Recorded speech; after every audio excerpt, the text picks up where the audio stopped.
So when you receive your BrilliantK9 harness, you're going to see that it's going to be packed flat like that. That's how it's going to come.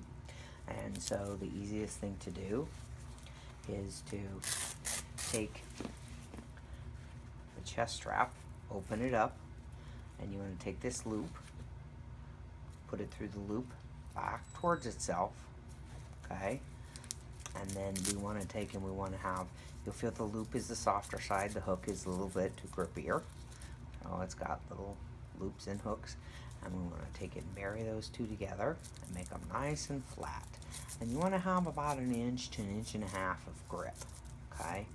It is industrial Velcro, so it's very heavy duty. And that's a one-time adjustment, okay? After that, the harness just slides off and on over the dog's head. So it's not, something that you have to do every time you put on the dog, okay? So again, it comes through this way. It doesn't come through here and hook to this side piece. It comes back through and loops onto itself, okay? So then, come here, Bo. Come on. Get my lovely assistant to stand up here and give me a little help. So then what I'm gonna do is I'm gonna slide it over the dog's head, okay? And then I'm gonna make sure that that D-ring is about mid-back.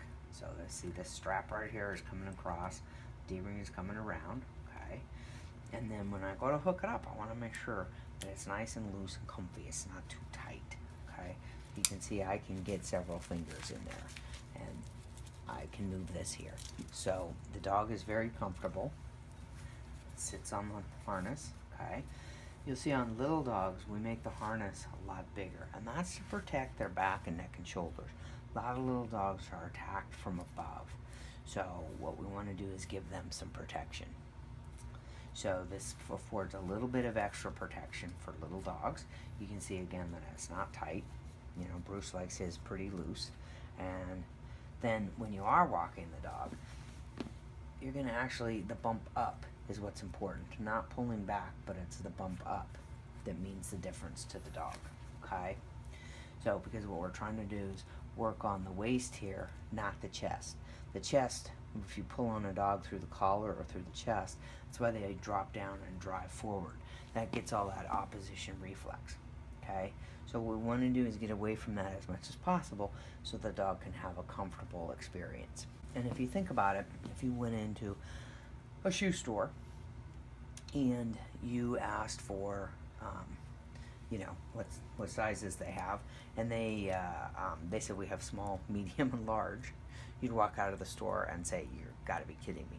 But that's essentially what we do to dogs. If you think about it, dogs come in many shapes and sizes, and so we have many different shapes and sizes of harnesses to accommodate that.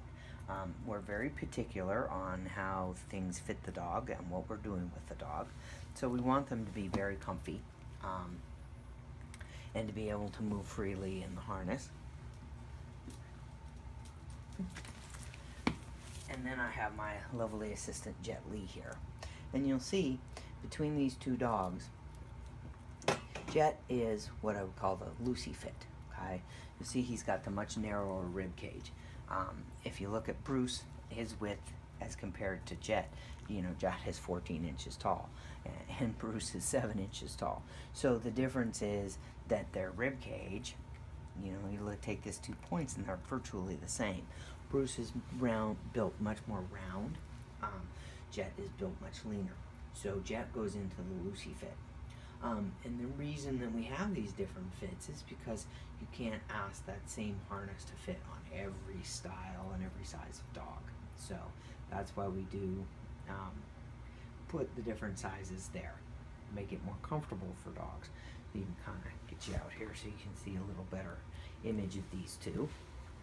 There are 3 of the boys there, and you can see from this that the difference in the 3 dogs.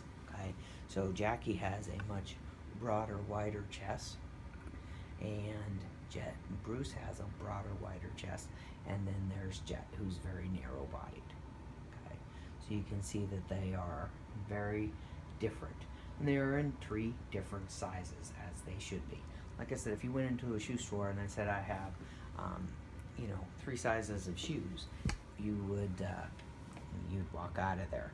But with dogs, we do tend to accept the fact that we have a couple of sizes and we got to try and make them all fit, and that doesn't work so well. And that's why dogs are uncomfortable. They get the rubbing in the armpit, the discomfort. But you can see that girth, how far back it sits on the dog. And the reason that it's made to do that is because we don't want any rubbing in the armpit.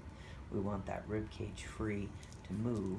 I mean, just sitting there breathing, his rib cage is going to have a lot of movement, and we want him free to be able to breathe. Something too tight or restrictive around the rib cage is going to shut down that breath.